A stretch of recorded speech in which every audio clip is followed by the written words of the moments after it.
Racing drivers spend their careers pushing purpose-built machines to their absolute limits on closed circuits. But away from the track, many of Britain's greatest drivers had a completely different relationship with cars, one built on personal taste rather than competitive necessity. This is the story of the road cars these legends genuinely chose to drive when nobody was watching the stopwatch. Let's count down 10 British cars that captured the hearts of racing drivers once they stepped out of the cockpit. Number 10. The Land Rover.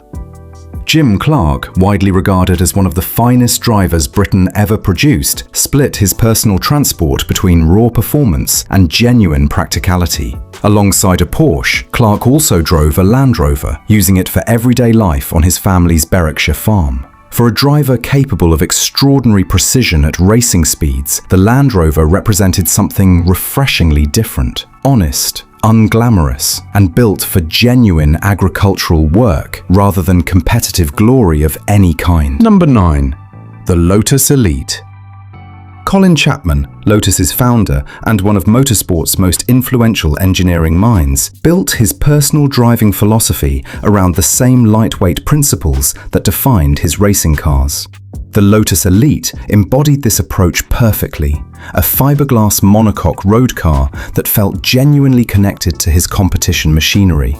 Chapman's personal enthusiasm for driving his own creations on public roads reflected a genuine belief that everyday cars deserved the same engineering rigor as anything built purely for the track, a philosophy that shaped Lotus for decades afterward. Number 8. The Sunbeam Talbot Alpine. Sir Stirling Moss, one of the most celebrated drivers Britain has ever produced, had a genuine personal connection to the Sunbeam Talbot Alpine. Moss famously drove a Monte Carlo-entered Sunbeam Talbot Alpine, a car closely tied to his early competitive career before Formula One brought him global fame. This pairing highlighted a side of Moss's career often overshadowed by his later Grand Prix achievements, a genuine appreciation for rally-bred British engineering that rewarded skill and precision on demanding, unpredictable roads. Number 7. The Austin-Healey Sprite. Few pairings capture Moss's genuine love of driving quite like his time behind the wheel of the Austin-Healey Sprite. Moss raced a Sebring Sprite alongside his sister Pat, the only occasion the two siblings ever competed together in the same car during their respective careers. This personal family connection to the Sprite reveals a softer side of one of Britain's toughest competitors, choosing a small, affordable, genuinely fun British roadster for a rare shared moment with family rather than pure competitive advantage. Number 6. The Triumph TR3.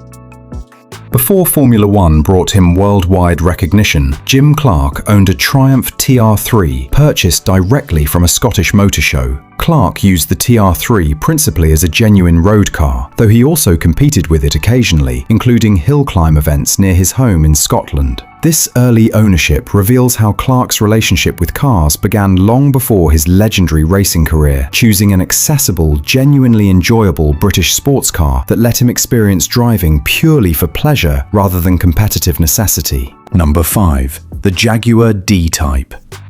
Jim Clark's earliest serious competitive experience came behind the wheel of a Jaguar D-Type, a car with genuine racing pedigree that shaped his approach to driving from the very beginning of his career. Clark drove a D-Type that had previously belonged to fellow racer Archie Scott Brown, achieving genuinely impressive results in British club racing. This early relationship with Jaguar's racing machinery gave Clark crucial experience that carried directly into his later Formula One success, proving that genuine talent often develops through exactly this kind of hands-on relationship with proven British engineering. Number 4.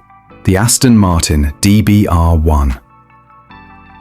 Roy Salvadori built a genuine, lasting relationship with Aston Martin throughout his competitive career, becoming closely associated with the marque's most celebrated racing machinery during one of British motorsport's most successful periods.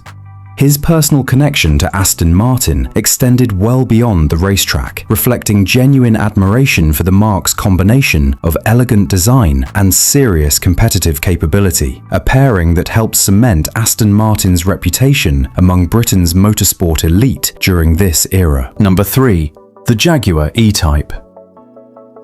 Throughout the 1960s, numerous British racing drivers gravitated toward the Jaguar E-Type as a personal road car, drawn to its combination of genuine performance and unmistakable style that matched their own professional reputations away from the circuit. The E-Type's blend of speed and elegance made it a natural choice for drivers whose entire careers revolved around precision and control, offering exactly the kind of engaging driving experience they valued, even when the stopwatch wasn't running. Number 2. The Aston Martin DB4. Several members of Britain's racing community throughout the late 1950s and early 1960s chose the Aston Martin DB4 as their personal road car, drawn to its genuine grand touring credentials combined with real sporting character behind the wheel. This pairing reflected a broader trend among Britain's racing elite during this golden era, choosing British grand tourers that offered genuine long-distance comfort without sacrificing the engaging driving experience these professionals valued in every car they drove, competitive or otherwise. Number 1. The Mercedes 300 SL recce car and its British connection. At the top of our list sits perhaps the most fascinating personal driving story in British motorsport history. Before one of his most famous competitive drives, Stirling Moss personally used a Mercedes-Benz 300 SL to reconnaissance the entire 1955 Mille Miglia route across Italy, memorizing every corner in advance. While the reconnaissance car itself wasn't British, this meticulous preparation reflected exactly the same disciplined approach Moss brought to his personal relationship with British machinery throughout his career, treating every road car, whether a Sunbeam Talbot or an Austin-Healey, with the same genuine seriousness and care he applied to his most celebrated competitive drives. It's a fitting reminder that for Britain's greatest racing drivers, the line between personal enjoyment and professional dedication was often impossible to separate entirely. What connects every driver on this list isn't simply fame or competitive achievement. It's a genuine personal relationship with cars that extended far beyond the racetrack, a relationship built on real curiosity, real enjoyment, and real respect for good engineering, regardless of whether a stopwatch was involved. These weren't simply cars chosen for sponsorship deals or public image. They were personal choices made by drivers who understood better than almost anyone else what made a car genuinely special, on the track and off it.